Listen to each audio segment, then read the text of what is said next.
আছেন, সে বলবে আমি লাখ টাকা খরচ করো, আমি একটু বাঁচতে চাই, আমি একটু কয়দিন বাঁচতে চাই, কারণ মৃত্যু কেউ কামনা করে না। আমরা কিন্তু মৃত্যুর সাথে সাক্ষাতে চাই না। মৃত্যুর দূত আমাদের কাছে 5বার দরজার মধ্যে নাড়াবে। নামাজ কয় ওয়াক্ত? জোরে বলুন না, নামাজ কয় ওয়াক্ত? 1 ওয়াক্ত নামাজ করবেন, একদিন হায়াত বেড়ে যাবে। জোরে বলুন না সুবহানাল্লাহ। কারণ কি, মৃত্যুর দূত এসে আল্লাহর কাছে ফরিয়াদ করবে, আল্লাহ তোর বান্দাকে যখন গিয়েছি তোর বান্দা সেজদা অবস্থায় ছিল।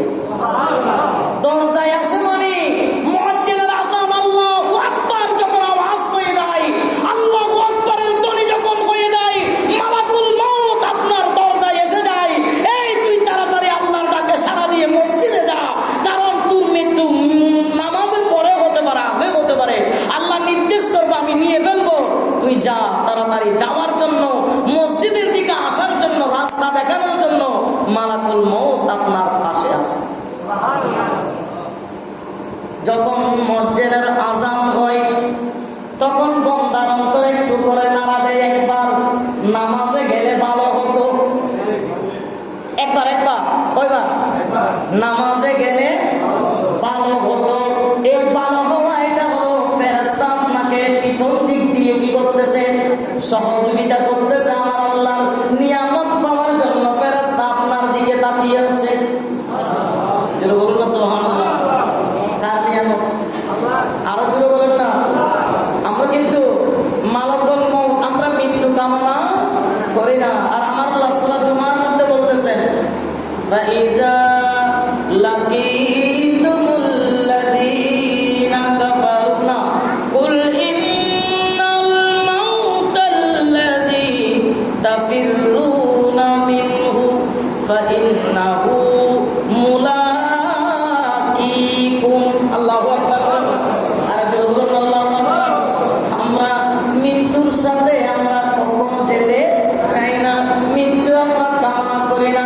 আমার আল্লাহ বলেন, বান্দা তুই কামনা কর আর না কর, কুল ইন্নাল মাউতাল্লাযী তাফিরুনা মিনহু ফাইন্নাহু মুলাকিকুম। একদিন না একদিন তোর সাথে মৃত্যুদের সাক্ষাৎ হয়ে যাবে। মালাকুল মউতের সাক্ষাৎ হবে কিনা? আরো জোরে বলেন না। হবে। মালাকুল মউতের সাক্ষাৎ হবে। এখন মালাকুল মউতের সাথে সাক্ষাৎ হওয়ার সাথে মালাকুল মউতের সাথে আপনি যে কথা বলতে পারবেন, এই পাওয়ার দান করবে কে? আরো জোরে বলেন কে? আপনি যদি হককে হক বলেন, না হককে না হক বলেন, এক কথাই শেষ। হককে হক বলেন, না হককে লাথি মারেন, তাহলে মালাকুল মউত আপনাকে আদব করবে, সম্মান করবে। যদিও সাক্ষাৎ হবে, ওই সাক্ষাৎটা হবে ফুলের বাগানে। কিসের বাগান? আওয়াজ দিয়ে বলেন না। ফুলের বাগানের মধ্যে চতুর্দিকে আসরের, আমরা একটু বিকাল বেলায়, পরন্ত বিকাল বেলায় সাগর পাড়ে যাই একটু প্রশান্তির জন্য, ঠিক কিনা? প্রশান্তির জন্য বিকাল বেলায় সাগর পাড়ে যাই। আমার আল্লাহ বলেন, আমি আমার বান্দাকে এমন অবস্থায় নিয়ে আসবো, কুল ইন্নাল মাউতাল্লাযী তাফিরুনা মিনহু ফাইন্নাহু মুলাকিকুম। বান্দা চাই না মালাকুল মউতের সাক্ষাৎ, কিন্তু অনিচ্ছাই হলো মালাকুল মউতের সাথে তোমার সাক্ষাৎ হয়ে যাবে। আর ওই সাক্ষাৎটা যদি তুমি আল্লাহকে মানার মতো মানো, আল্লাহ সবকিছু দেখতেছে, আমি কি করতেছি, ওইটা যখন মানার মতো মানবেন, তখন আমার মাওলা বলবে, তোর সাক্ষাৎটা মালাকুল মউতের মধ্যে আমি সাগর পারে যেভাবে পরন্ত বিকালে মানুষ আরামের জন্য যায়, আমি ফুলের বাগানে নিয়ে গিয়ে তোদের সাথে মালাকুল মউতের সাক্ষাৎ করে দিব। বলুন না সুবহানাল্লাহ। এই মাসের মধ্যে ইসলামের 2জন বড় হাস্তি দুনিয়া থেকে পরদা করেছেন। একজন হলো হযরত সাদ রাদিয়াল্লাহু তাআলা, উচ্চ আওয়াজে বলুন না সুবহানাল্লাহ। দ্বিতীয় নম্বর হলো খলিফা উমর বিন খাত্তাব রাদিয়াল্লাহু তাআলা, সুবহানাল্লাহ বলুন। আজকে হাদিস শরীফ এসেছে, আমার নবী সাদের ব্যাপারে কিছু কথা বলেছেন। এই মাসের মধ্যে সাদ দুনিয়া থেকে বিদায় নিয়েছেন। সাদ, আমার নবী বলেন, ফাকাদ তুওয়াফিয়া ফি মিসলি হাযা শাহরি সাদ ইবনে মুআজ, হযরত সাদ ইবনে মুআজ রাদিয়াল্লাহু তাআলা আনহু ইনি এই মাসের মধ্যে কি করেছেন? মৃত্যুবরণ করেছেন। আল্লাযী আওসালা বিহুব্বিল্লাহি ওয়া বিজানাইহি লাযা ওয়া হুয়া সাহিবু ওয়ালা ইদ আদনান। উচ্চ আওয়াজে বলুন না সুবহানাল্লাহ, আরো জোরে বলুন না সুবহানাল্লাহ। সাদ মৃত্যুবরণ করেছে। আমি একটু আগে বলেছিলাম আল্লাহর ভালোবাসায় মৃত্যুবরণ করা, ওইটা হলো আল্লাহ ফুলের বাগানে নিয়ে মৃত্যুবরণ করা। কিসের? ফুলের বাগানে। হযরত সাদ আল্লাযী, যিনি আওসালা বিহুব্বিল্লাহ, সুবহানাল্লাহ বলেন না। সাদ আল্লাহর মহব্বতের উপর মৃত্যুবরণ করেছে। আল্লাহর ভালোবাসা পেয়ে, আল্লাহর নবী বলতেছে সাদ আল্লাহর ভালোবাসা পেয়ে মৃত্যুবরণ করেছে। কার ভালোবাসা? আরো জোরে বলেন কার? আল্লাহর ভালোবাসা।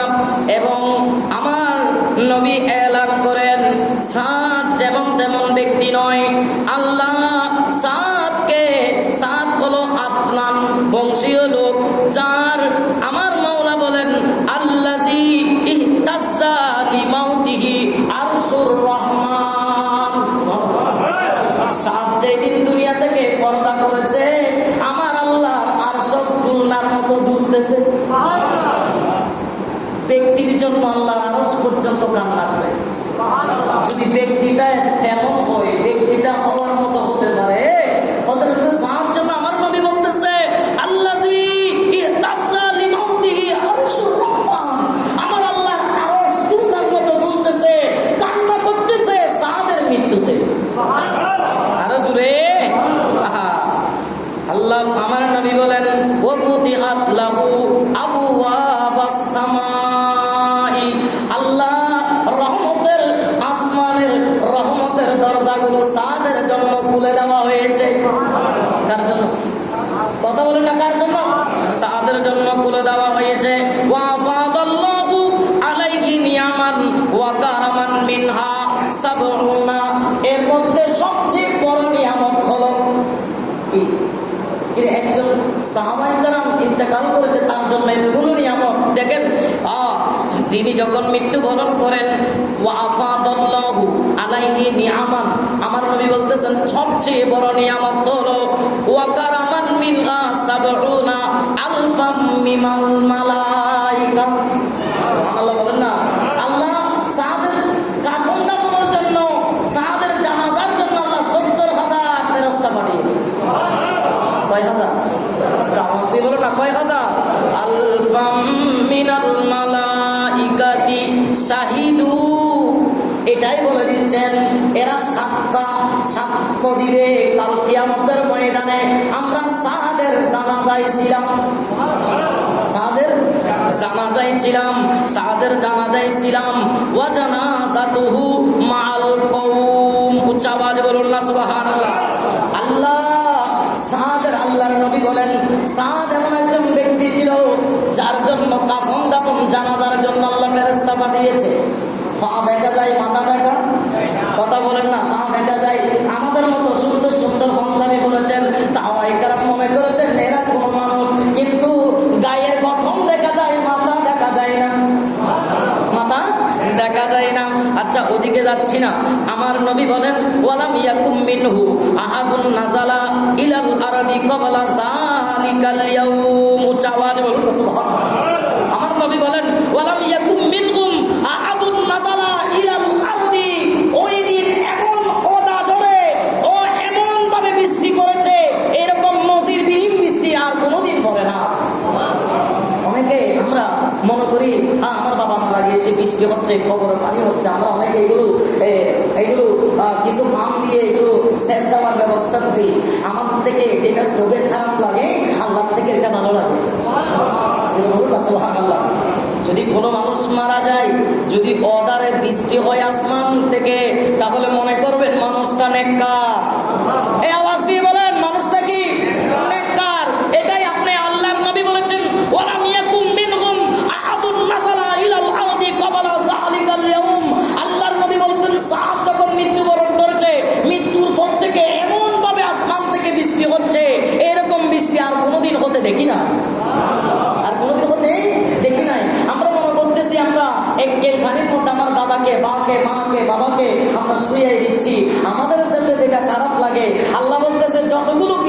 গুনাহ করেছে ততগুলো গুনাহ আমি আল্লাহ বৃষ্টির ফোঁটার মাধ্যমে ওই বান্দার গুনাহগুলো মাফ করে দিলাম। আরো জোরে। তাহলে মন পূর্ণ করার কোনো কারণ নাই। এক আল্লাহ যখন খুশি হয় তখন আসমান থেকে বৃষ্টি দেয়, হ্যাঁ। আর আল্লাহ যখন খুশি হয় আপনার ঘরে কন্যা সন্তান দান করবে। কি আরো জোরে বলেন না? এটার লাই আমিনও সুন্দর করে জড়াই দাও, মায়ের বাবারও সুন্দর করে জড়াই দাও। ওরা সুযোগে এন বাবা জড়াইতে লাগতো, খালি কিয়ামতের ময়দানে দিয়ে ভরে দাঁড়াইতে হবে কিনা? হ্যাঁ। মেয়ের বাপ মায়ের তলে জুতা থাকে না, মাটি থাকে না। একটা মেয়ে বিবাহ দিতে গেলে আমাদের চট্টগ্রাম, এটা কোনো খুব নেককার জনক। ওই একজন সুন্দর করে লিখেছেন যে দান বক্সের মধ্যে সিটি দিয়ে এসালাম গ্রুপের ব্যাংকে চাকরি নিয়ে তুমি গিয়েছ যৌতুক নিতে, তোমার স্ত্রীকে হারাইলা গায়ে হলুদের রাতে। এই 2-4 দিন হচ্ছে, বেশি হচ্ছে না। এই রমজানের মধ্যে ঘটনাটা ঘটেছে। এসালাম গ্রুপের দান বক্সে সিটি দিয়েছেন, এবার এসালাম গ্রুপের মধ্যে লোক নিয়েছে কেন? শুধু সিটি নিয়েছে, সিটি জমা নিয়েছে, কোনো পরীক্ষা ছাড়া নিয়ে ফেলেছে। এটা একটা বড় এহসান নয়? তুমি ব্যাংকে চাকরি করে 2 লাখ টাকা যৌতুক নিয়েছেন, ওদিকে বাবার খবর হয়ে যাচ্ছে। বাবা যখন রাতে এসে বলতেছে, মা রে তোর জন্য তো টাকা জোগাড় করতে পারি নাই, আমি 1,50,000 জোগাড় করেছি, তোকে যদি টাকা দিতে না পারি তোকে তো কালকে তুলে দিতে পারবো না। মাই বাপ মেয়ে আর সহ্য করতে পারে নাই, রাতের বেলায় অজানা কান্না করে নিজে আত্মহত্যা করেছে। শুধুমাত্র ওই বাবাকে জবাই করার কারণে। তুমি সন্তান হয়েছে কি জন্য? তুমি পুরুষ হয়েছে কি জন্য?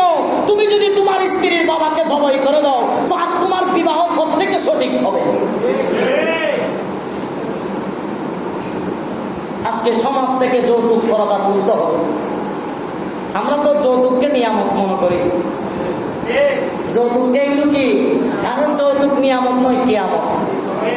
হ্যাঁ, মানে আমরা বলে তো হাদিয়া দিয়েছেন, জানার বাড়ি ঈদের দাওয়াত লাগে। আল্লাহ বোঝার তৌফিক দান করুন। আরো যদি বলুন আমিন। আসেন, এই ভালো এখন কথায় আসতেছে। তাহলে বৃষ্টি হলে, মানুষ মারা গেলে বৃষ্টি হলে এটা কি? রহমত। আপনি বুঝে ফেলবেন, এটা মেয়ে হোক, এটা পুরুষ হোক, এটা নেককার বান্দা, এটা একটা নেককার আলামত। নেককার, আরো যদি বলেন নেককার আলামত।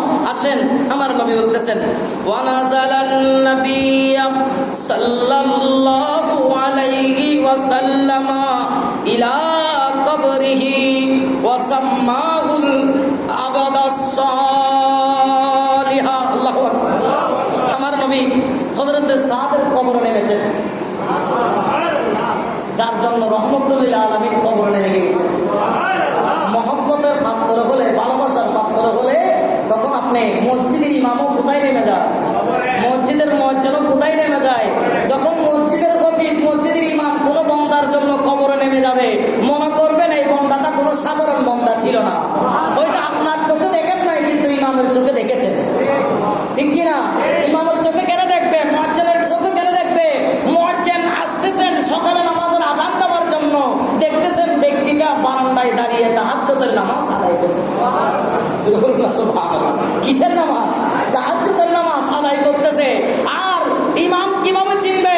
ইমামও দেখতেছেন নামাজ শেষ, সবাই চলে গিয়েছে, ব্যক্তিটা মসজিদের কোণে বসে হুজুর আল্লাহর দরবারে কান্না করতেছে, আল্লাহ মাফ করে দাও, আল্লাহ মাফ করে দাও, আল্লাহ মাফ করে দাও। সেই জন্য আমার নবীও সাদকে দেখেছেন। সাদ কেমন ছিল? আমার নবী কবরে নামতেছেন, ওয়াসাম্মাহুল আবাদাস সালিহা। আমার নবী নিজেই বলতেছেন, ও সাদ রে, আজকে আমরা অনেক বড় মূল্যবান জিনিস হারিয়ে ফেললাম। শুনে বলুন না সুবহানাল্লাহ। কে বলতেছে? আমার নবী রহমতুল লিল আলামিন। আমার নবী নামতেছে, ওয়াসাম্মাহুল আবাদাস সালিহা। ও সাদ রে, বড় পুণ্যবান ছিলা, বড় নেককার ছিলা, আজকে তোমাকে হারিয়ে আমি নবী অনেক কষ্ট পাচ্ছি। সাহাবায়ে কেরাম অনেক কষ্ট পাচ্ছে, হুজুরও কান্না করতেছে। আর আমার নবী দেখতেছেন, ওয়া নাযালা জিবরাঈলু আলাইহিস সালাম ওয়া আলাইহি ইমামাতুন মিনার ইস্তাবরাকা ওয়া হুয়া লাহু মাদিহুন। উচ্চ আওয়াজ বলুন সুবহানাল্লাহ। আমার নবী দেখতেছেন জিবরিল আমিনও উপস্থিত। কে কে? জিবরিল এসে গিয়েছেন সাদের জানাজায়। আর সাদের প্রশংসায় জিবরিল একেবারে বিমোহিত হয়ে গিয়েছেন।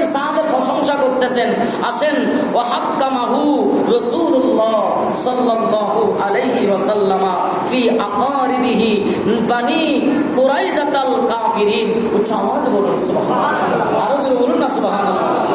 সাদ এমন একজন ব্যক্তি ছিল, উনি বনি কুরাইজা, উনি বিচারক ছিলেন। সবচেয়ে এটা দুনিয়ার মধ্যে বড় কঠিন কাজ হলো বিচার করা, ঠিক কিনা? আর আমার আল্লাহ নিজেই বলতেছেন সাপ ওই দিকের মধ্যে সাপ আমি আল্লাহ দরবারে পাশ করে ফেলেছি। আর জোরে বলুন না সুবহানাল্লাহ। এখন ওদিকে যাচ্ছি না, আমার নবী বলতেছেন মাযালিকা ক্বালা সাল্লাল্লাহু আলাইহি ওয়াসাল্লাম। আমার নবী যখন কবরে নামলেন, কবর থেকে উঠে গেলেন, লাকাদে দাম্মাহুল কবরা দাম্মাতি ইখতালাফাত মিনহা আদলা। আমার নবী দেখতেছে সাপ, আল্লাহ সাপ কতগুলো নিয়ামতের অধিকারী, একটা দুইটা নয়। সাদের জন্য আল্লাহ 70,000 ফেরেশতা পাঠিয়েছে জিবরিলের নেতৃত্বে। সাদের জন্য আল্লাহ আসমান থেকে বৃষ্টি বর্ষণ করেছে। সাদকে আল্লাহ বিচারক বানিয়েছে। সাদের ব্যাপারে আমার নবী সাক্ষ্য দিয়েছে সাদ একজন নেককার বান্দা ছিল।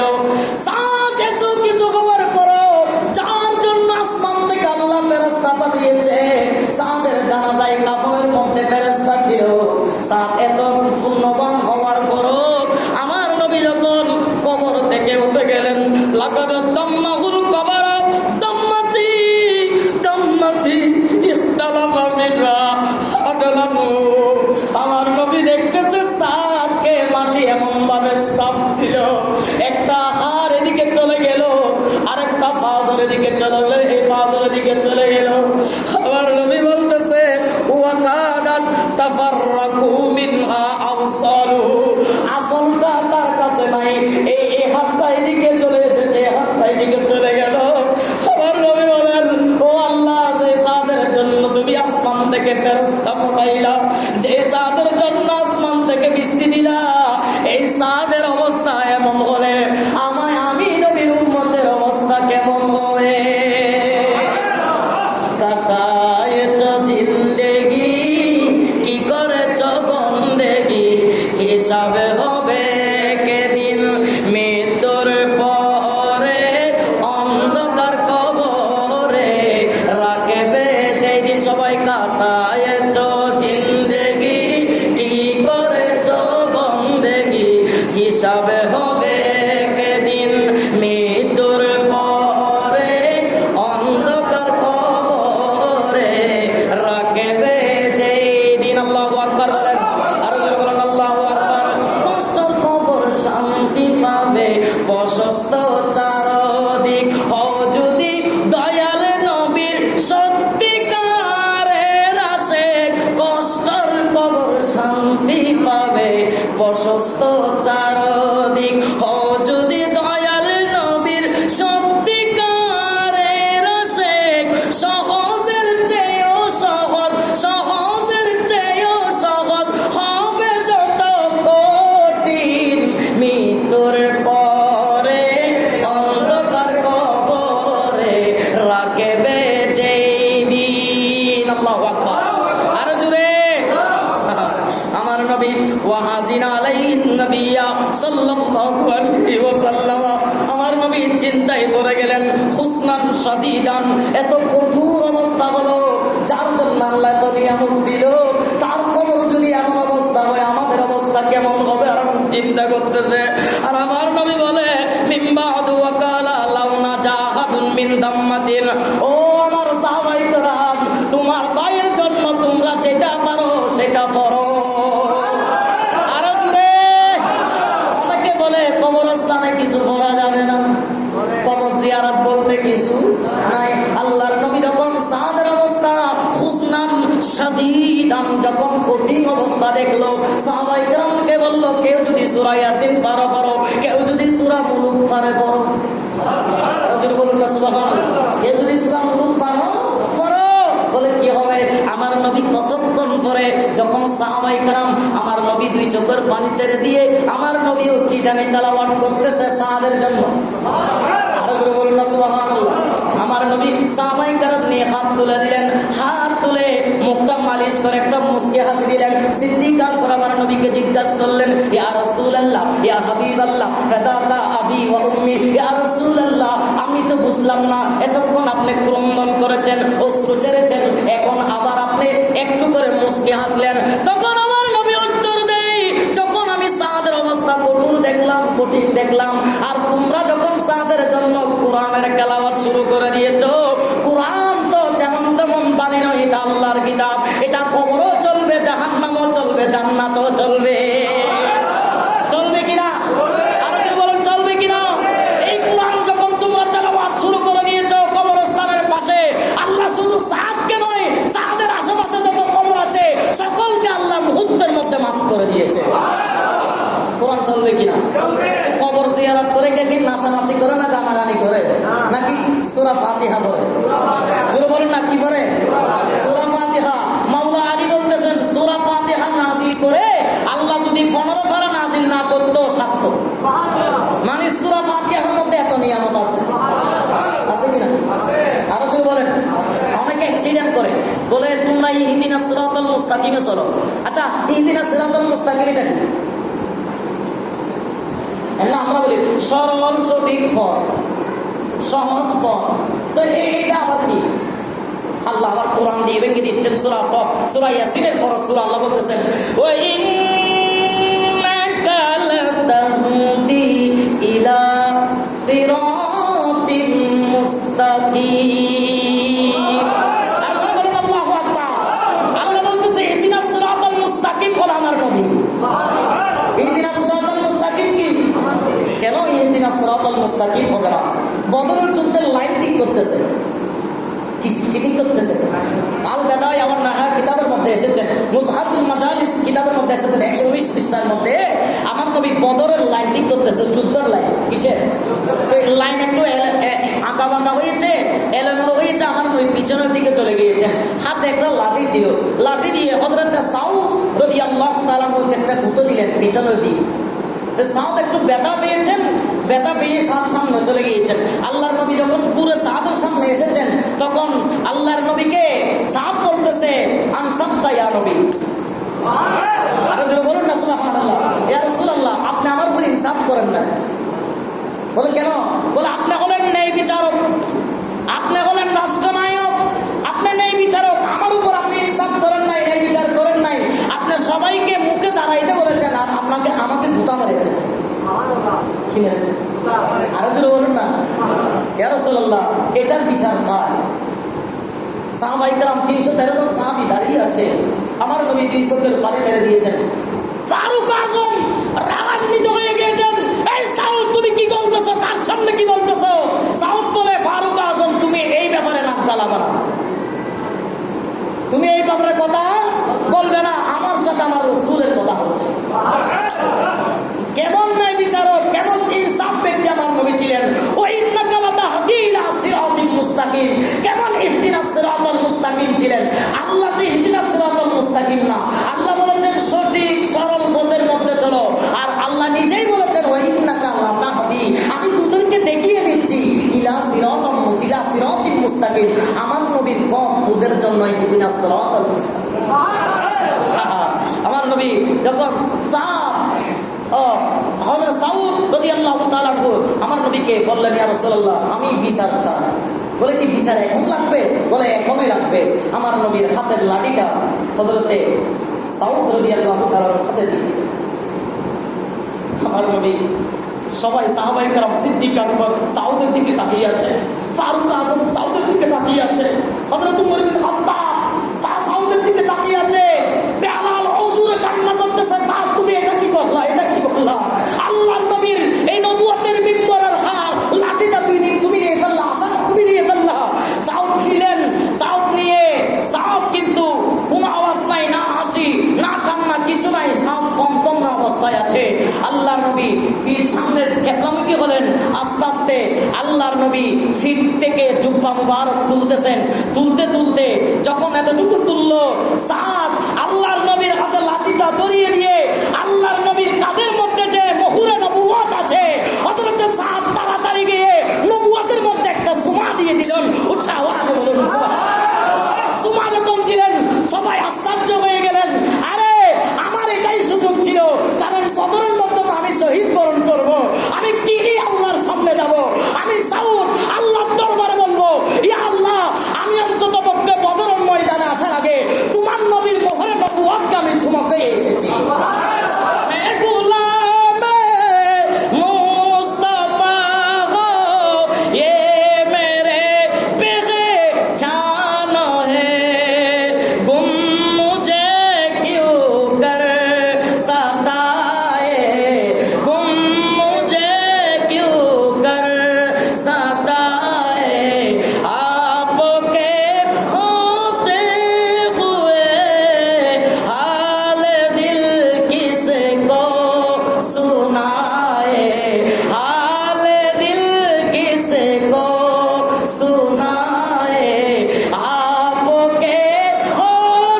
সুমাকে ফেলেছেন।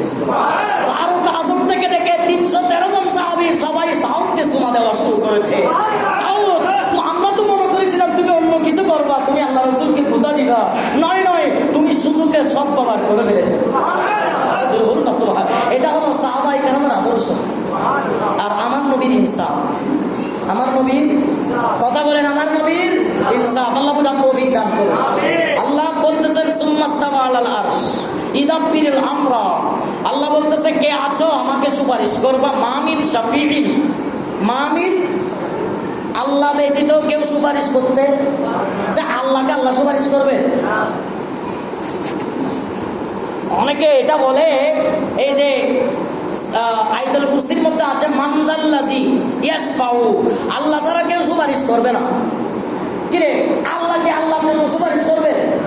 কথা বুঝে নাই। আল্লাহ ছাড়া কেউ সুপারিশ করতে পারবে না। মানে এটার উত্তর দিতে গিয়ে বলেন কিয়ামতের ময়দানে শুধু আল্লাহই সুপারিশ করবে। আল্লাহ কার জন্য সুপারিশ করবে? এটা সবকিছু তো আল্লাহ, সবকিছু কার? কথা বলেন, সবকিছু কার? আয়াতুল কুরসির মধ্যে যে আয়াতটা, সূরা ইউনূসের 3 নম্বর আয়াতে কি আয়াত? মামিন শাফিঈন ইল্লা, মামিন শাফিঈন, আল্লাহ বলতেছে ইদাব্বিরুল আমরা, মামিন শাফিঈন, আমি ছাড়া কেউ সুপারিশ করার ক্ষমতা নাই। আল্লাহ আবার নিজেই বলতেছেন ইল্লা মিন বাদি ইজনি। জোরে বলুন না সুবহানাল্লাহ। এর আয়াতুল কুরসির মধ্যে বলতেছেন মানজাল্লাযী ইয়াশফাউ ইনদাহু ইল্লা বিইজনি, আমার নিকট কে সুপারিশ করবে? আমার নিকট, এখানে ইনদাহু বলেছেন, ইনদাহু মানে আমার নিকট কে সুপারিশ করবে? তো আল্লাহ বলতেছে ইল্লা বিইজনি। আল্লাহ আবার নিজেই বলতেছেন আমি যাকে অনুমতি দিই সে সুপারিশ করবে। তো আল্লাহর অনুমতি ব্যতীত কেউ সুপারিশ করার নির্দেশ পাবে না, সেই ক্ষমতা দেখাইতে পারবে না। তো আল্লাহ অনুমতি তো দুনিয়াতে থাকতে আল্লাহ রাসূলকে দিয়ে দিয়েছে। এই সিদ্দিক আকবর জান্নাতি কিনা? ফারুক আজম জান্নাতি কিনা? উসমান গনি জান্নাতি কিনা? মৌলা আলী শেরহুদা জান্নাতি কিনা? আব্দুর রহমান ইবনে আউফ জান্নাতি কিনা? তালহা এবং জুবাইর জান্নাতি কিনা? তাহলে এরা সব সাদ বিন আবি ওয়াক্কাস জান্নাতি। যতজন সাহাবীকে আল্লাহ রাসূল দুনিয়াতে থাকতে জান্নাতের টিকিট দিয়েছে। অস্বীকার কেউ করতে পারবে? আর জোরে বলেন, করতে পারবে? আপনি কতটুকু সেন্স নিয়ে আপনি ঘোরাঘুরি করেন, এটাই তো আপনার জন্য বড় প্রমাণ। আল্লাহর নবীকে আল্লাহ দুনিয়াতে থাকতে শাফায়াতের মালিক বানিয়ে দিয়েছে। আরো জোরে বলুন না সুবহানাল্লাহ। আল্লাহ পাক আমাদের বুঝার তৌফিক দান করুন। আরো জোরে বলুন না আমিন। আমাদের অনেক কিন্তু গরম লাগতেছে, এসি কিন্তু আমাদের খুবই প্রয়োজন, ঠিক কিনা? প্রয়োজন কিনা? এই কারণ চলে গেছে। যদি এসি কারণ চলে যায়, এসি এরকম চললে ঠান্ডা অন্তত আধা ঘন্টা থাকবে, এতটুকুর মধ্যে আল্লাহকে সুবহান রাব্বিয়াল আলা বলে শান্তি পাবেন। আল্লাহকে আল্লাহ বুঝার তৌফিক দান। আমি এতটুকুই বলবো, আপনারা আসেন, যার যতটুকু সম্বল আছে আসুন। আমি এমনি একটার সাথে কথা বলেছি, এক কোম্পানির সাথে, ওয়ালটন কোম্পানির সাথে, যেগুলো যে এসিগুলো 2টা নিয়েছি, যেগুলো 89,000 টাকা 2 টন। মসজিদের জন্য হলো এরা ডাইরেক্ট ঢাকা গাজীপুর থেকে এনে দিবে, 73,000 কত টাকা নিবে মনে হয়। এগুলো বিদ্যুৎ সাশ্রয়, মানে বিদ্যুৎ কম টানে, ঠান্ডাও বেশি দিবে। আল্লাহ বুঝার তৌফিক দান করুন, আমিন। ওয়া আখিরু দাওয়ানা আনিল হামদুলিল্লাহি রাব্বিল আলামিন। ওয়াসসালামু আলাইকুম ওয়া রাহমাতুল্লাহি